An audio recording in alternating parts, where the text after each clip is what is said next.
Hello guys, കഴിഞ്ഞ വർഷമേ എനിക്ക് ആച്ചൽ പൊങ്കാലയ്ക്ക് പോകാൻ പറ്റില്ല. അപ്പോൾ ഈ വർഷം പോകാൻ പറ്റൂല എന്നാണ് വിചാരിച്ചത്. പക്ഷേ എന്തുകൊണ്ടോ നമ്മൾ പ്ലാൻ ചെയ്യാതെ പെട്ടെന്ന് പോയി. അപ്പോൾ ഒരു 4 മണി ടൈമിലൊക്കെ ഞങ്ങൾ ഇറങ്ങി. അവിടെ എത്തി നല്ല തിരക്കും കാര്യങ്ങളൊക്കെ ആയിരുന്നു. പിന്നെ എല്ലാം സെറ്റ് ചെയ്തതിന് ശേഷം കുറേ നേരം അവിടെ ചുറ്റിക്കറങ്ങി നടന്നു. പിന്നെ ഒരു ചായയൊക്കെ കുടിച്ചു.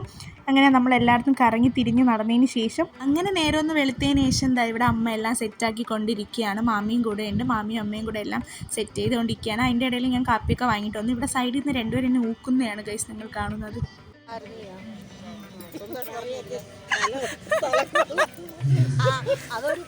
കാത്തിരിപ്പിനൊടുവിൽ അങ്ങനെ തീയൊക്കെ വന്നു. തീയൊക്കെ കത്തിച്ചതിന് ശേഷം എന്താ എല്ലാം ഇവിടെ സെറ്റായിക്കൊണ്ടിരിക്കുകയാണ്. മാമിയും കൂടെ സൈഡിൽ ഇരുന്ന് ഭയങ്കര കരച്ചിലും കാര്യങ്ങളൊക്കെ ആയിരുന്നു. ഇവിടെ അരിയൊക്കെ ഇട്ട് കൊടുക്കുന്നു. ഞാൻ പൊങ്കാല ഇടുന്നില്ല, അമ്മയാണ് പൊങ്കാല ഇടുന്നത്. എനിക്ക് പൊങ്കാലയുടെ അറിഞ്ഞൂടാ ഗൈസ്, അതാണ് സത്യം. ഇനി അടുത്ത വർഷം ഇങ്ങനെ പഠിച്ചിട്ട് ഞാൻ പൊങ്കാല ഇടണം എന്നാണ് എൻ്റെ ആഗ്രഹം. നടക്കട്ടെ. അങ്ങനെ എല്ലാ പൊങ്കാലയൊക്കെ കഴിഞ്ഞ് നമ്മൾ ഇരിക്കുവാണ്. ഇവിടെ പൊങ്കാലയൊക്കെ ഇട്ട് തീർന്നു ഗൈസ്. ഇനി നിവേദ്യത്തിൻ്റെ ടൈമാണ്.